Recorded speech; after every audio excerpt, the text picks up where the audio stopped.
चलो बात करते हैं एक्सरसाइज और वॉक में से सबसे ज़्यादा सही क्या है। वॉक और एक्सरसाइज दोनों ही अपनी अपनी जगह पर पूरे बॉडी एक्टिविटी के लिए, बॉडी मैनेजमेंट के लिए बेस्ट होती है। ऐसा नहीं बोला जा सकता कि वॉक का सब्स्टिट्यूट एक्सरसाइज बन जाए और एक्सरसाइज का सब्स्टिट्यूट वॉक बन जाए। यानी वॉक आपके पूरे ओवरऑल वेट लॉस को यदि रिड्यूस करता है, आपका मेटाबॉलिक रेट इम्प्रूव करता है, यदि आपको रिफ़्रेश करने में मदद करता है, आपको एनर्जाइज रखता है, तो वहीं दूसरी तरफ यदि आपका इंडिविजुअल बॉडी पार्ट जैसे कि बेली फैट, आपका आर्म्स एरिया या आपका लोअर बॉडी पार्ट जब फोकस्ड रिडक्शन की नीड मांगता है, तब एक्सरसाइजेस वहाँ पर काम कर रही होती हैं। जब आप ओवरऑल बॉडी से वेट रिड्यूस करते हैं तो जो बॉडी में सैगिंग हो जाती है, जो लूजनेस हो जाती है, उसकी वजह से प्रपोर्शन बहुत अच्छा, बॉडी का फिगर बहुत अच्छा नहीं मिलता। उसके लिए एक्सरसाइजेस टोन्ड अप करने में मदद करती हैं। जब आपको किसी स्पेशलाइज्ड जॉइंट में, बॉडी में कहीं पेन हो रहा होता है, उस पेन को ठीक करने के लिए वो आपकी फ्लेक्सिबिलिटी इम्प्रूव करने में आपकी मदद करती हैं।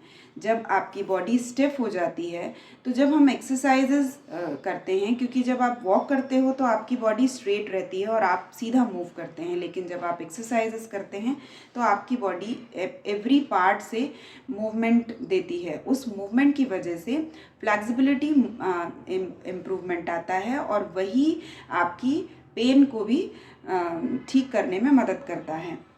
तो इस तरीके से एक्सरसाइजेस और वॉक दोनों ही एक दूसरे के लिए बहुत ज़्यादा ज़रूरी है। तो आप ऐसा ना सोचें कि वॉक से रिज़ल्ट नहीं मिलता, या आप ये भी ना सोचें कि एक्सरसाइजेस से भी रिज़ल्ट नहीं मिलता। यस, कुछ टिप्स ज़रूर आपको देती हूँ। यदि आप वॉक और एक्सरसाइजेस को पूरे दिन में 30 से 45 मिनट के लिए करते हैं, तो अपने टाइम को कभी कभी प्लस माइनस करें। मतलब आप अपनी वॉक और एक्सरसाइजेज में कभी कभी या तो टाइमिंग को बढ़ाइए और कभी कभी टाइम को एकदम से कम कर दीजिए, ताकि आपकी बॉडी यूज टू ना हो, आदतन ना हो। और यदि आप ऐसा करते हैं तो इसकी वजह से आपकी बॉडी का जो रिज़ल्ट है, जो आउटपुट है, वो आपको बेनिफिशियल ही मिलेगा। आप उससे हताश नहीं होंगे, रिज़ल्ट ज़रूर मिलेगा। दूसरी बात मैं ये बोलना चाहूँगी कि यदि आप आजकल गैजेट्स बाज़ार में आ गए हैं, जिनको हम हाथों में पहनते हैं, अपने मोबाइल में डाउनलोड करते हैं, और उसके कैलकुलेशन से आप अपने स्टेप्स काउंट करते हैं या अपनी कैलोरी बर्निंग कैलकुलेट करते हैं।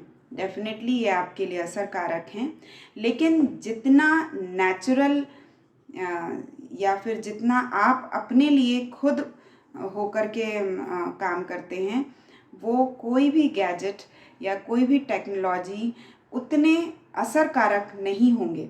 तो यदि आप वॉक शुरू कर रहे हैं, और इनफैक्ट मैं तो ये कहूँगी कि आप 1000 वॉक के स्पॉट मार्चिंग जो आप घर पे करते हैं, यदि आप बाहर जा रहे हैं तो 1000 स्टेप से शुरू करिए।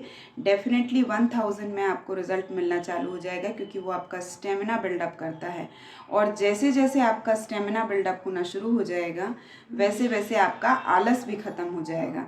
क्योंकि शुरुआती दौर में जब वेट बहुत ज़्यादा हो जाता है, उस दौरान ऐसा होता है कि आपकी बॉडी थकान ज़्यादा जल्दी फील करने लगती है, या फिर आपने बहुत दिनों तक जब कोई एक्टिविटी नहीं की होती है, तब आपकी बॉडी रेस्ट कंडीशन में चले जाने की वजह से, यानी अच्छे हार्मोन्स, गुड हार्मोन का सिक्रीशन रोक देती है, और उसी की वजह से आपका आलस, आपका टेक फॉर ग्रांटेड मोड ज़्यादा बढ़ जाता है।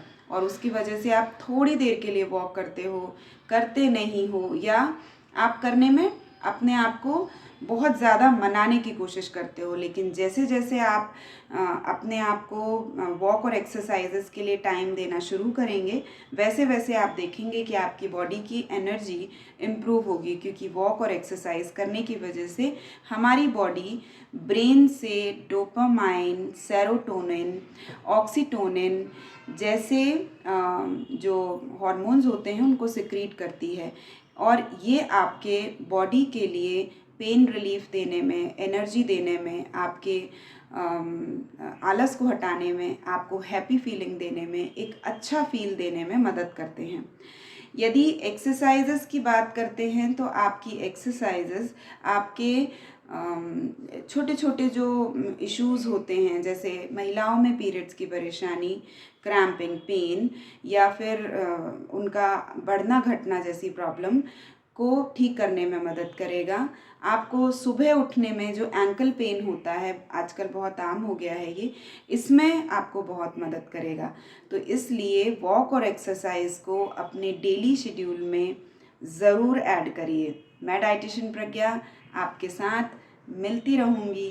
तब तक के लिए बाय बाय।